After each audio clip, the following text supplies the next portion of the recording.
Boa noite, senhoras e senhores, sejam bem-vindos a mais uma live do Alibi. Começando aqui mais uma vez um episódio do nosso programa Loucuras do Rádio e Outras Histórias com o grande mestre professor Heraldo Moreira. Boa noite, pai, seja bem-vindo. Sentimos sua falta. O que você tem para contar pra gente hoje? Bom, em primeiro lugar, boa noite, né? A todos e a todas. Posso começar falando que é teu aniversário amanhã ou é segredo? Não é segredo não, tá no título da live. Ah, é? Ah, eu não reparei. Mas Vai. tem a idade, não? Não, Pode não falar a tem idade? Pode. Não tem problema com isso. Pode, né? 37, né? É, 37. Caramba, eu tô velho. Uhum. É. Teu irmão sabe disso também, né? É verdade. Ai. Pois é. Então você é o primeiro a te dar os parabéns. Agora eu tô com essa mania. Eu dou parabéns para as pessoas um dia antes, porque assim eu sou o primeiro a dar os parabéns para. Isso que eu ia dizer. Tá afobado demais. Bom, ficamos ausentes aí por várias razões, né? Sim. Teve carnaval, teve ausência de conteúdo, mas aí eu consegui reunir algumas coisinhas para hoje. Não sei se para a próxima segunda terei, mas agora vai ser assim, né? Quando tiver Sim. material a gente aparece. É isso. Não dá mais para fazer toda segunda. Pelo menos não por enquanto, até que eu encontre aqui alguma alternativa. Beleza. Então, eu separei 3 histórias, uma para fazer uma homenagem. 3 não, são várias histórias, mas com 3 personagens diferentes. Uma é para fazer uma homenagem a um amigo querido que eu perdi há alguns dias atrás, mais um companheiro de rádio que se foi. Querido companheiro, repórter, não sei se chegaste a conhecer ele, José Carlos Teixeira, que era mais conhecido como Pé de Curica, na intimidade dos amigos mais próximos. Um apelido que ele não gostava muito, mas mesmo assim a gente chamava. O nome deles é Carlos Teixeira, não me é estranho. Já devo ter ouvido bastante no rádio. Pois é. Mas não sei você quem é a deve ter figura. ouvido no rádio, deve ter visto lá no Castelão, quando você ia comigo, que ele cobria o Sampaio também, só que por outra emissora, obviamente. A gente estava sempre junto, a gente viajava muito Aproveitando a deixa que tu falou do apelido dele, Pé de Curica, o Maninho perguntou aí no chat o que seria Curica, porque ele não deve conhecer, que é gíria específica daqui, né? Curica é como a gente chama aqui o papagaio, né? Alguns chamam de Curica. É o papagaio. Tem aquele pé estranho, né? Sim. Pé com umas unhas longas e uma certa dificuldade para se locomover, e o Zé Carlos tinha essa característica, não um pé parecido com o de um papagaio, mas, certo. Mas ele andava estranho. Pé estranho. E aí o pessoal chamava ele Pé de Curica e ele não gostava muito, mas aceitava. Sim. Figura muito querida. Nos deixou recentemente, problemas de saúde, não resistiu, foi internado e acabou não saindo. E o Zé Carlos tinha muito tempo de rádio, muito tempo. Ele começou antes de mim, inclusive. E tem um colega nosso, que já tem agora bastante tempo de rádio, um grande amigo meu também, o Gil Porto, que é o dono do canal Planeta Esportivo, né? Sim. E o Gil Porto, quando estava começou inclusive comigo na Educadora. Ele estreou no meu programa, o programa que eu apresentava na Educadora, ele fez a estreia como repórter e tal. E a gente acabou se tornando grandes amigos. Quando você começa numa equipe de esporte, pelo menos antigamente era assim, né? Você tem as funções, narrador e comentarista, que são as 2 funções principais. O repórter, setorista, né, que é o cara que cobre os times, faz os boletins diários, faz as reportagens durante as transmissões, coisa que eu fui durante muitos anos. E tem o plantonista, que é o cara que fica no estúdio, na retaguarda, para qualquer eventualidade, caso se perca o sinal do estádio, ele entra de lá para segurar a transmissão, para informar também notícias importantes que aconteçam naquele momento, para informar os gols dos outros jogos importantes que estão acontecendo também naquele momento. Então, normalmente, numa equipe de esporte, você começava pelo plantão. E aí... Ele começa e termina, né? Não necessariamente termina, né? Até porque hoje hoje acaba que não tem mais essa coisa fixa, né? Com exceção do narrador, que é muito específico, o cara tem que ter realmente noção de narração, é a função mais difícil do jornalismo esportivo. Com exceção do narrador, todo mundo hoje faz tudo. Comentarista faz plantão, repórter faz comentário, repórter faz plantão. É uma misturada danada, até porque por redução de custos, né? Você hoje não tem mais assim, o narrador só narra, o comentarista só comenta, o plantonista só faz plantão, porque isso significaria ter uma equipe muito maior. Você teria que ter, por exemplo, 2 narradores, você teria que ter 2 comentaristas, você teria que ter um plantonista e mais 3 setoristas, pelo menos 3 repórteres. Uma equipe de 8 pessoas.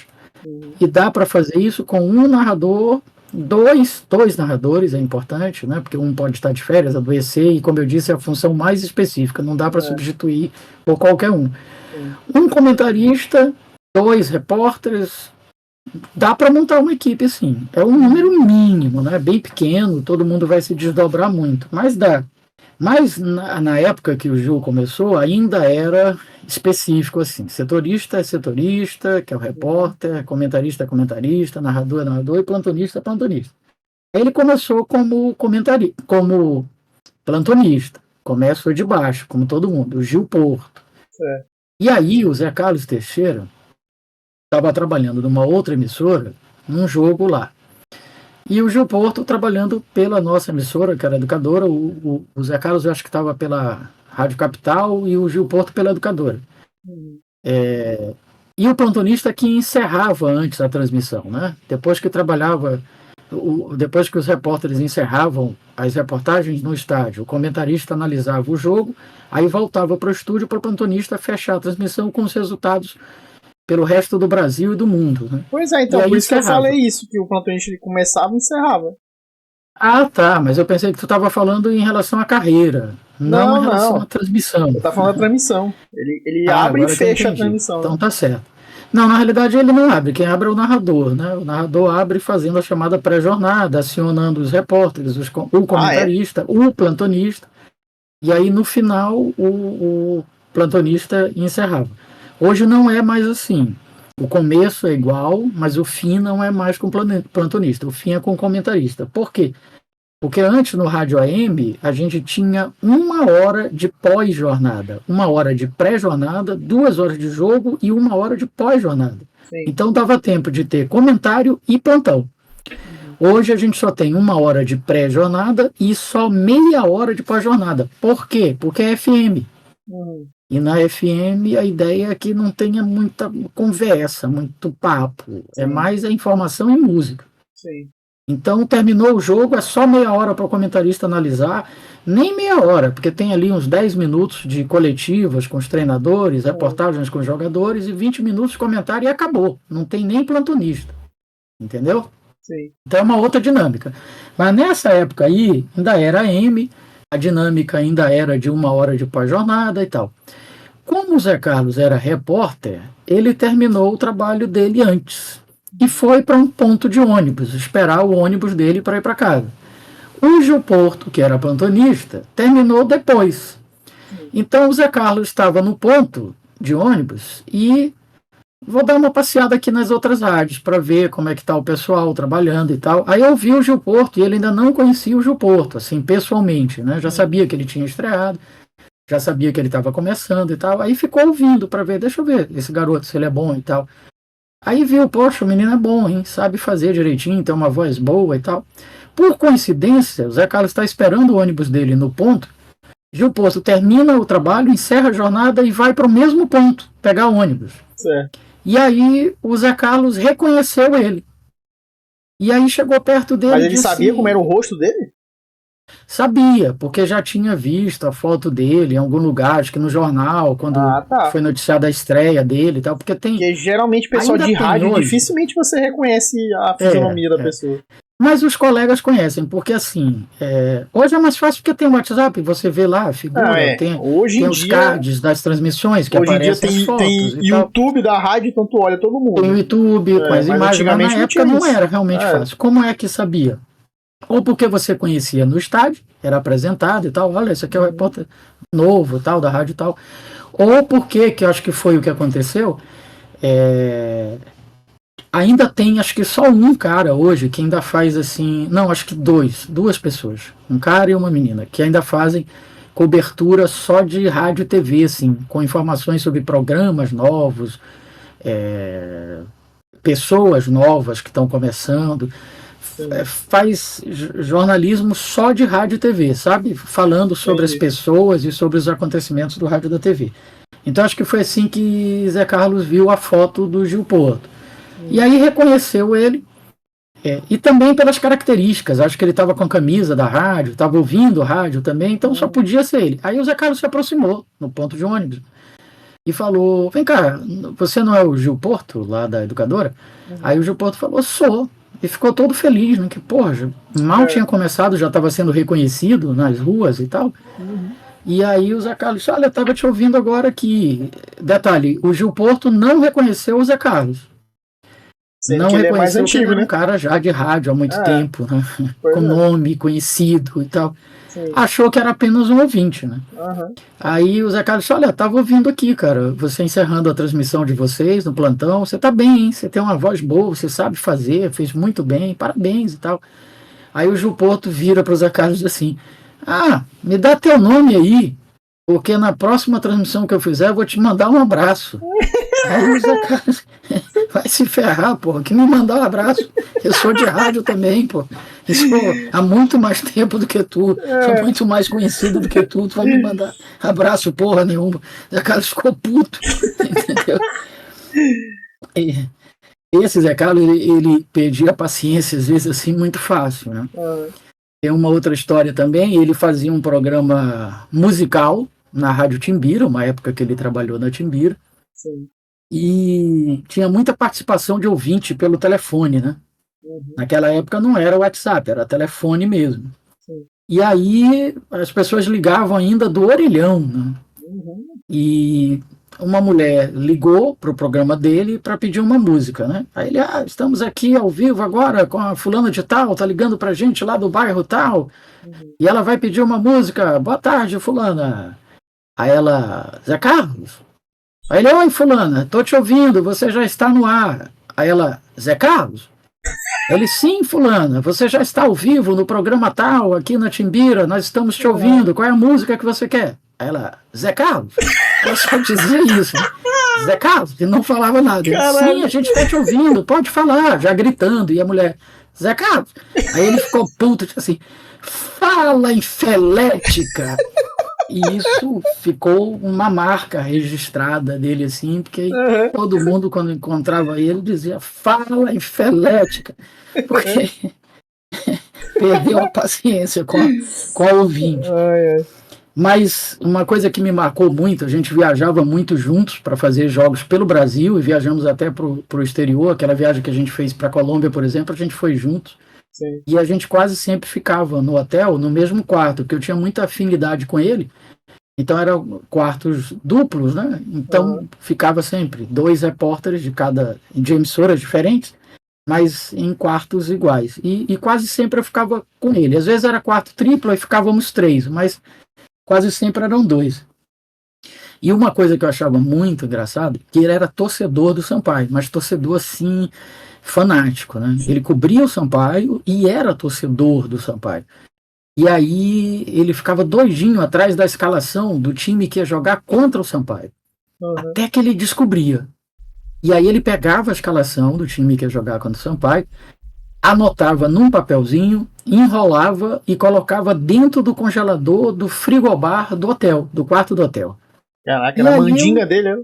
Exatamente. A primeira vez que eu vi isso, achei muito estranho, né? Porque eu pensei que ele estava procurando a escalação do time adversário, porque quando a gente viajava assim, o repórter do clube, ele fazia também as matérias, as informações do time adversário. Não era como aqui, que vão 2 repórteres, um para cobrir o clube, que já cobre no dia a dia, e outro para falar sobre o adversário. Sim. Não, ali a gente tinha que fazer os 2.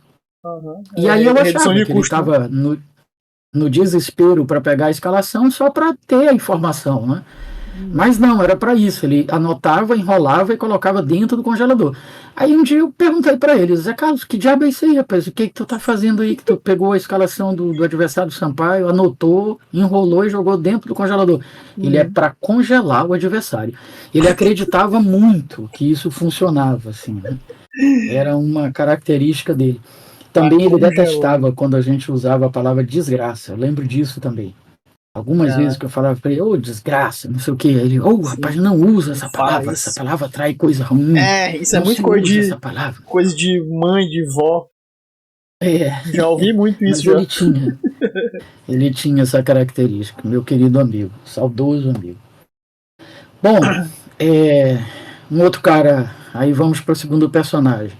Um outro cara que você certamente não conhece, mas já ouviu falar, o Geraldo Castro, que eu trabalhei junto com ele também, na Educadora, na Mirante, na Timbira. Ultimamente ele estava na Mirante, há muitos anos na Mirante. Aí foi demitido da Mirante, ficou um tempo numa rádio comunitária. Aí agora, recentemente, foi contratado pela Timbira, né? Porque rádio é muito nome, peso, história, né? Um cara desconhecido começando, até ele formar o nome dele, a história dele, conquistar um segmento de público, de audiência, demora. Quando o cara tem nome, aonde ele estiver, as pessoas ouvem. Não pela emissora, não pela proposta, mas pelo nome, pelo peso do cara, né? E aí o Geraldo Castro é um desses caras, é um medalhão do rádio local aqui, na área do segmento do jornalismo político. Ele já foi, durante muitos anos, do jornalismo esportivo, deixou para fazer jornalismo político. E aí, no dia da estreia dele na Timbira, por coincidência era um horário que eu estava lá, e aí eu fiz questão de participar do programa dele, de conversar com ele durante o programa, né, cumprimentá-lo, parabenizá-lo pela estreia, pela volta na Timbira e tal. E aí ele lembrou, né, de uma história engraçada dele, porque ele foi lembrar que a gente tinha trabalhado juntos em outras emissoras há muitos anos e tal. E aí ele lembrou dessa história, de que quando ele começou no jornalismo esportivo, começou também, claro, como plantonista, depois se tornou repórter e depois comentarista.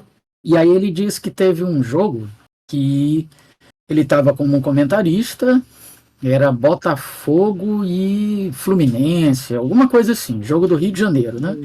E o Botafogo, antigamente, ele... Não, então não era contra o time grande, porque se fosse time grande seria no Maracanã. Devia ser assim, Botafogo e Volta Redonda, um time menor, né? E o Botafogo, antes do Engenhão, antes de arrendar o Engenhão, ele jogava no estádio dele, no CT dele, que é em Marechal Hermes, né? Lá no Rio. E aí, diz que Geraldo foi dar começando, estreando e tal, foi dar a informação do primeiro dia dele como plantonista, né? Aí chamou o narrador que estava trabalhando era o Jairo Rodrigues, já faleceu também, grande amigo. Ele, Jairo, vamos ao plantão com Geraldo Castro. Aí Geraldo, no Rio de Janeiro, Campeonato Carioca, Botafogo 1, Volta Redonda 0, lá em Marechal. Aí o comentarista, o comentarista que estava de plantão, que era, por sinal, o chefe da equipe na época, o Rui Dourado, que já faleceu também. Aí o Rui Dourado disse assim, Geraldo, que Marechal? Aí ele não lembrava o nome do campo do Botafogo. Aí disse assim, não importa qual Marechal, o que importa é que o Botafogo está ganhando de 1-0. Cara, deu cortado no cara, começando. No chefe. Tomou um esporro, quase foi pra rua por causa disso. Caramba. Aí ele conta essa história até hoje, que no começo dele quase que ele não começa. Ele se queima e poderia nunca ter começado de verdade. Pois é. Ai, que merda. Não importa qual Marechal, o que importa é que o Botafogo tá ganhando de 1-0. Aí, o terceiro personagem, esse também já faleceu. O Geraldo tá vivo, graças a Deus. Mas esse aqui já faleceu, foi um dirigente do futebol. Eu não vou dizer da onde, se foi daqui, se foi de outro lugar, porque pelas histórias pode ser que alguém consiga identificar e isso pode dar problema. Porque essa história do Geraldo, até citei o nome dele, porque ele contou no ar, quer dizer, está gravado lá na Timbira, foi ele mesmo que contou. As histórias do Zé Carlos, embora ele já esteja falecido, mas são verdadeiras e ficaram muito conhecidas, os colegas todos sabem, então tem testemunhas, tudo. Mas essas histórias aqui, elas são, assim, escabrosas e talvez não se tenha como provar. Então é melhor não citar nomes, lugares, para não ter nenhuma dor de cabeça, né? Mas foi um dirigente de futebol, porque dirigente de futebol, ainda mais de futebol brasileiro... A gente conhece a peça. Pois é, o histórico não é dos melhores. Não é favorável, né? Pois é. Ainda mais das antigas, cara, né? Os das antigas, então, pior ainda. Exatamente, eram piores ainda. Sim. Assim, reis da malandragem, né? Esse aqui, por exemplo, em 2 oportunidades, ele era o diretor de futebol de um time e o presidente entregou o dinheiro para ele para ir pagar os jogadores. E em 2 oportunidades ele deu um jeito de ficar com o dinheiro, de uma forma muito esperta, vamos chamar assim, né? Sim. Uma, ele disse que quando estava chegando na sede do clube para fazer um pagamento, foi abordado por uns motoqueiros, foi assaltado e os motoqueiros levaram a pasta que estava com dinheiro que ele ia fazer o pagamento. Na época, 2 caras numa moto, na época que nem era famoso, 2 caras numa moto. Pois é. Mas contou essa história e o dinheiro sumiu. Sumiu, claro. Mas a melhor dele de sumir dinheiro foi uma outra vez, porque não dava para emplacar a história da moto uma segunda vez, né? Sim. Então ele foi mais criativo ainda. Aqui, nesse lugar aí onde essas histórias aconteceram, tem épocas do ano em que venta muito, né? Ventos muito fortes. Muito fortes mesmo. E ele disse que estava indo para a sede, mais uma vez, efetuar o pagamento dos jogadores com uma pasta cheia de dinheiro e tal, e passou numa ponte com os vidros do carro todo aberto. E estava ventando demais e o vento jogou a pasta com dinheiro ponte abaixo. Nossa. E a pasta mergulhou no oceano. Ô, vento bom esse! E perdeu. Eu pensei que ele ia dizer assim, não, eu esqueci, a pasta estava aberta no banco do carro, porque eu sou esquecido, e aí o vento jogou as notas. Beleza, ainda dá pra enganar. Agora o vento levantou a pasta que estava fechada. Porque talvez fosse mais crível isso do que então ele deixar a pasta aberta, né? Porra, mas ninguém deixaria uma pasta aberta num carro com a janela aberta, numa ponte com muito vento. Mas não é a pasta aberta assim, em L. Uma pasta aberta sem estar com a trava.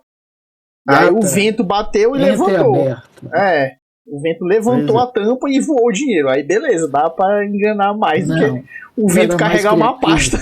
O vento levou foi a pasta. Essa história também ficou muito famosa pela criatividade do cara. Eu acho que ele se inspirou, acho que ele inventou essa história porque ele deve ser da época dessa música que o Felipe falou no chat aí. Dinheiro na mão é vendaval. Não é dessa época aí, não? Isso foi música tema de uma novela. Então, pois eu acho que foi. Capital, com o Francisco Coco. Essa música acho que ele prestou atenção na música assim, rapaz. Essa música não, essa novela fez muito sucesso e essa música de abertura que era do Paulinho da Viola. Eu lembro dessa novela, da música, da história. Era um taxista, inclusive, com uma pasta de dinheiro, era alguma coisa assim. Tá vendo? E certeza que essa novela tava passando na época, ele falou assim, rapaz, aí tem uma ideia boa pra eu usar de Miguel agora. Não, a novela é mais antiga, certamente. Porque a novela é da minha infância, adolescência, e essa história eu já era repórter. Apesar que eu comecei com 16 anos. Não, e a novela podia estar passando no... mais de 20. Mas a novela podia estar passando no Vale a Pena Ver de Novo, porque eu lembro dessa novela também. Ah, tá. Só se estava passando nessa época, no Vale a Pena Ver de Novo, e ele teve essa inspiração. Mas ele era muito malandro. Ele, para conseguir as coisas na CBF, Ele inclusive chegou a ser dirigente da CBF, esse cara. E manteve um ótimo relacionamento com as pessoas lá da CBF, porque ele foi diretor de árbitros da CBF. E manteve um ótimo relacionamento. E quando ele queria conseguir alguma coisa para o clube, que ele era diretor de futebol, o que ele fazia? Ele ia até a CBF e levava fardos de Cola Jesus. Cola Jesus, para quem não Cola é Jesus não, Guaraná Jesus, pelo amor de Deus. Cola Guaraná Jesus, que é o nome completo, né? E é um refrigerante que hoje acho que ele está espalhado no Brasil todo, porque a Coca-Cola, né, comprou a marca e tal, mas era um refrigerante nosso, só tinha aqui, porque era de uma fábrica daqui, a fábrica Jesus, que é um refrigerante cor-de-rosa, com um sabor muito próprio, que ou a pessoa ama ou odeia. Não tem meio termo com a Cola Guaraná Jesus. Ou você é apaixonado, ou você detesta. Sim. No primeiro gole você se apaixona ou detesta, porque o sabor é muito próprio, muito característico. E na época em que não era conhecido no resto do país, só em São Luís, ele levava para a CBF para conseguir as coisas. Sim. Ele dizia para os caras lá da CBF que esse refrigerante só tinha aqui, e era fato, e que ele era afrodisíaco. Por isso que ele tinha essa cor e esse sabor próprios. Sim. E os caras acreditavam. Claro, um monte de velho. Então tudo que ele precisava na CBF, ele ligava, pedia e dizia, olha, tô indo aí semana que vem, vou levar para você um Guaraná Jesus e tal. Sim. E ele criou essa teoria de que a Cola Jesus era afrodisíaca. Nunca foi, né? Mas o cara talvez acreditasse, tinha um efeito psicológico. Exatamente. Né? Talvez, sei lá. Assim como várias outras coisas que dizem que é afrodisíaco, também deve ser a mesma coisa. Deve ser e só não tem nada a ver, né? Pois é. E a última história desse cara, ele tinha um escritório, tinha vários negócios, além de ser diretor de futebol, tinha vários negócios. E um desses negócios, ele ficava num escritório que era todo de vidro. E para que as pessoas não soubessem que ele estava lá dentro, ele mandou colocar fumê no escritório inteiro, no vidro Sim. inteiro.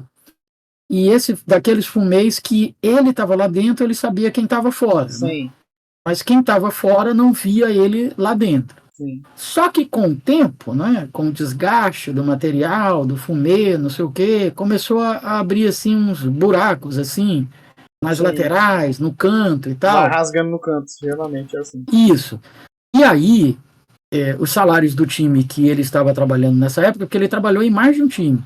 Sim. Os salários do time que ele estava trabalhando nessa época estavam atrasados. E os jogadores, especialmente os daqui, do local onde ele era diretor, que conheciam ele, sabiam onde ele trabalhava e tal, aí iam atrás dele, que era para ver se conseguiam um vale, né? Um Sim. adiantamento do salário, alguma coisa, porque os caras sem dinheiro em casa para comer e tal. Sim.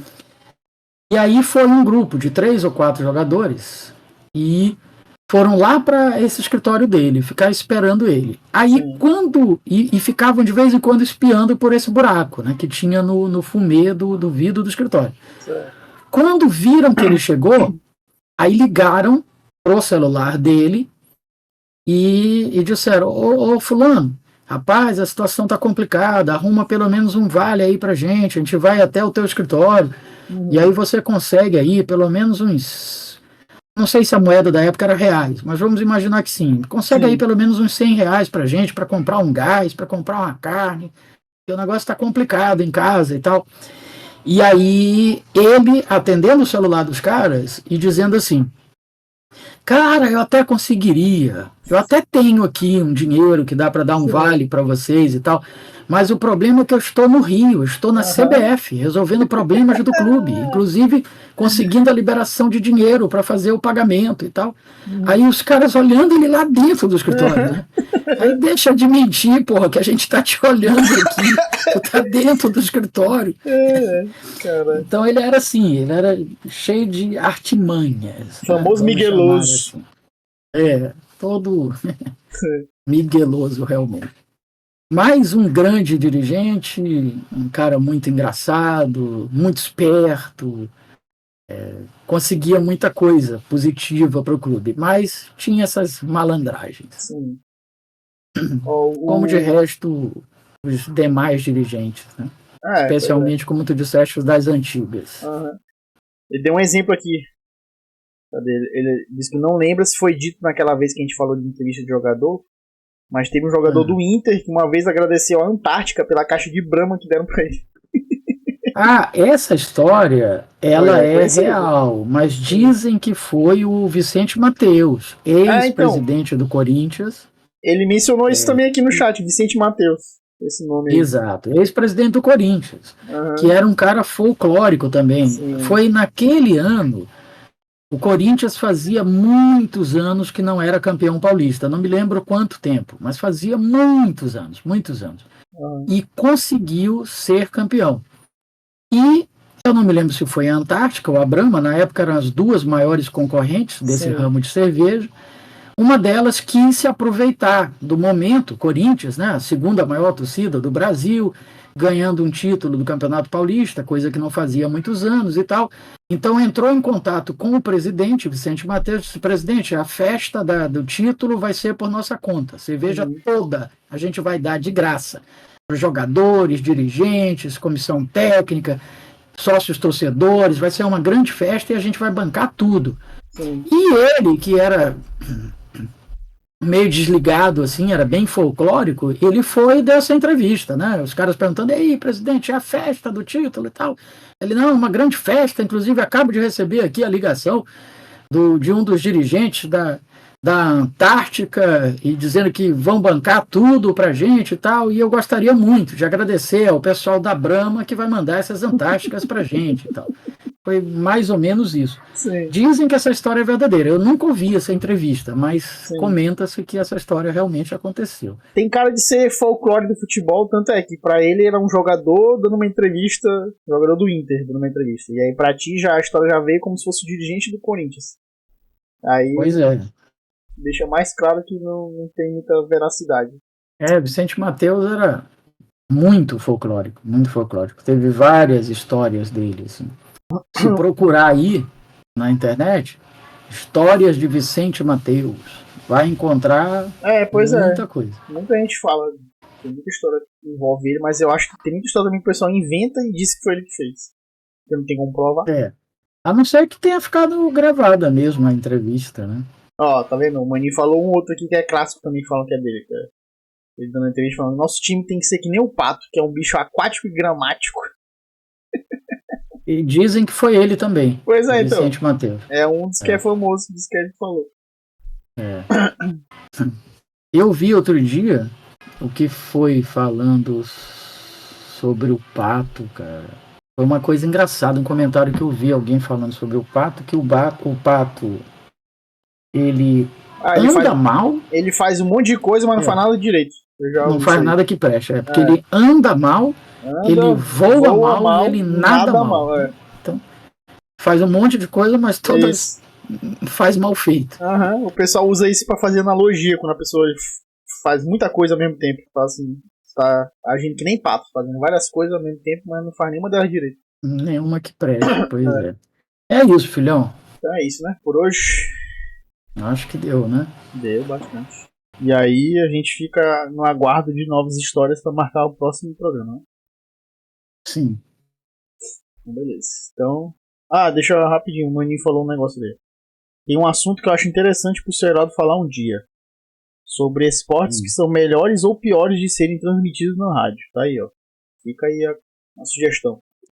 Acho que a gente nunca fez essa análise. Pois é interessante. Conversar com a galera do rádio que tu conhece que deve ter opinião. Aí era melhor conversar mesmo com narradores, né? Para saber qual dificuldade que eles têm. Sim. Os narradores, normalmente, eles estão preparados só para fazer futebol, né? Mas eventualmente eles fazem outros esportes, basquete. Né? A gente estava transmitindo agora mesmo, há pouco, a vitória do Sampaio Basquete sobre o Unimed Campinas. Assim, os caras fazem basquete, vôlei, futsal, beach soccer. Beach soccer até eu já narrei. Pois é. Teve um dia que foi uma competição que teve no final do ano retrasado aqui em São Luís, com 4 seleções internacionais ali na Arena da Lagoa. Sim. Brasil e outras 3 seleções. E eu estava escalado para comentar esse jogo. Só que a pessoa que ia narrar, em cima da hora, ela teve um problema. E não tinha como substituir por outro narrador, porque o outro narrador estava trabalhando num outro jogo, que assim que terminava esse outro jogo, começava do estúdio a transmissão do Beach Soccer. Era mais ou menos isso. Sim. Então, aí só tinha eu no estúdio, que era para comentar e passar informações. Porque no Beach Soccer a gente não faz aquela reportagem tradicional, tal como no jogo de futebol, até porque é mais rápido, mais dinâmico. Então, o comentarista funciona como repórter também. Sim. E aí, em cima da hora, ou eu abortava a transmissão, ou eu fazia, porque não tinha opção, não tinha alternativa. Sim. E aí eu fiz, exatamente por saber que era mais fácil fazer uma narração de beach soccer do que de futebol. Futebol eu já fiz na TV uma vez, já fiz no rádio uma vez também. Sempre assim, em situações emergenciais. Mas é muito complicado. É mais fácil na TV do que no rádio. No rádio é o mais difícil. Sim. Mas o beach soccer dá para encarar, o futsal dá para encarar. Talvez até, Felipe, não sejam os mais difíceis, sejam os mais fáceis. Os outros esportes talvez sejam mais fáceis de transmitir no rádio. Mas aí o futebol é que é difícil, cara. Sim, mas é porque eu acho que ele explicou o que ele quis dizer. Ele falou que que tem jogo que é mais interessante ou menos interessante de transmitir pelo rádio, porque como o rádio a gente só ouve, e aí tem esporte que não funciona tão bem sendo transmitido no rádio. Eu acho que ele falou nesse sentido. E por isso que é mais difícil o futebol, né? Sim. Porque exatamente o futebol o cara tem que tentar retratar para você aonde a bola está, com quem está, o que pode acontecer, e isso tudo muito rápido, né? Uhum. E ainda levando emoção. Então por isso que é muito difícil. Muito difícil. Os outros esportes, por exemplo, Fórmula 1, o pessoal de São Paulo faz transmissão de Fórmula 1 pelo rádio, que eu já ouvi, e faz bacana, pô. Agora, claro. É estranho, né? É mais fácil para quem está fazendo, mas é mais difícil de levar para o ouvinte a imagem do que está acontecendo, né? Tem um vídeo muito legal. Agora sim, o futebol pelo rádio é muito mais gostoso que a TV. Tanto que a TV, de certa forma, ela passou a fazer a transmissão meio que de rádio, né? Uma transmissão mais rápida, mais emocionante. Porque tem aquele vídeo famoso do como é que é o nome dele? O humorista lá. O Adnet? Que ele foi numa das premiações da CBF e ele fez essa brincadeira. É o Adnet, Marcelo Adnet. Marcelo Adnet, isso. Que ele comparou uma transmissão de rádio e uma transmissão de TV da época. Uhum. Se você pegar o vídeo dele hoje, você ainda vai rir, mas mudou muito. Não é mais daquele jeito. Mas ele fez mais ou menos assim, né? Lá vai fulano, toca para Cicrano, que encontra na frente Beltrano, que chuta para fora. 0-0. Mas é tipo, aí no rádio. Se for parar para pensar, esse estilo de transmissão, pelo menos a minha observação é que ele é meio que a escola europeia, porque quando a gente vê jogo gringo, principalmente jogo lá da Europa que eu gosto de acompanhar, se eu boto a narração deles lá, o futebol inglês, por exemplo, que é o berço do futebol, a narração deles é desse jeito, não tem muita emoção. É bem nesse nível, assim, quase não tem alteração de tom de voz e tal. Aí o brasileiro foi adaptando. Aqui, até mesmo no rádio, até a década de 70, 80, era assim também. Pois é, porque é a inspiração, né? Tá pegando da fonte, né? É inspiração, é de onde eles pegaram como referência, né? Isso. Era, talvez por isso, né? E porque também tinha uma coisa que era assim, para trabalhar em rádio, qual era o primeiro requisito? Até a década de 80? Voz. Sim. O cara tinha que ter voz.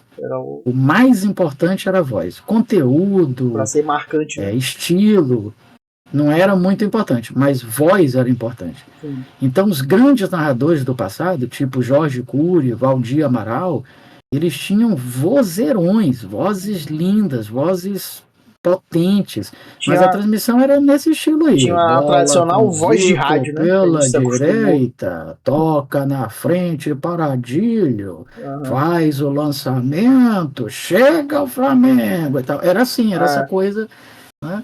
Aí veio a mudança, que começa com o Zé Carlos Araújo, o garotinho, que ele começa com um ritmo completamente diferente. Aí veio o Luiz Penido, que melhorou ainda mais. Tanto uhum, é que hoje são os dois melhores narradores do Brasil e, por coincidência, os dois estão na Tupi, no Rio de Janeiro. uhum, Que é um outro estilo, é uma outra dinâmica, é um negócio mais elétrico, mais alegre, mais vibrante, sim, né? Mas é isso. verdade. Então é isso. Agora vamos encerrar. Valeu. Valeu, pai. Boa noite. Até mais. Boa noite, filhão. Boa noite, galera. Valeu. Exatamente, mãe. É deprimente. Até na hora do gol, né? Eles não alteram muito o tom de voz, né? É só gol. Não tem a vibração latino-americana. Bom, meus queridos, obrigado mais uma vez pela presença neste episódio, novo episódio, né? Que surgiu hoje, depois de algumas semanas aí sem episódio novo. Nos vemos no próximo programa, que a gente não sabe quando é que vai ser gravado, porque dependemos de novas histórias do Mestre Heraldo. Mas por hoje é só. Obrigado pela presença mais uma vez, tamo junto. Nos vemos em breve então, já que não é semana que vem. Certo? Firmeza? Valeu. Não esquece de deixar o like, comentar aí para poder mais gente ficar sabendo do programa. Compartilha com gente que gosta do assunto, do tema. E é isso. Tamo junto, é nóis e até breve. Valeu.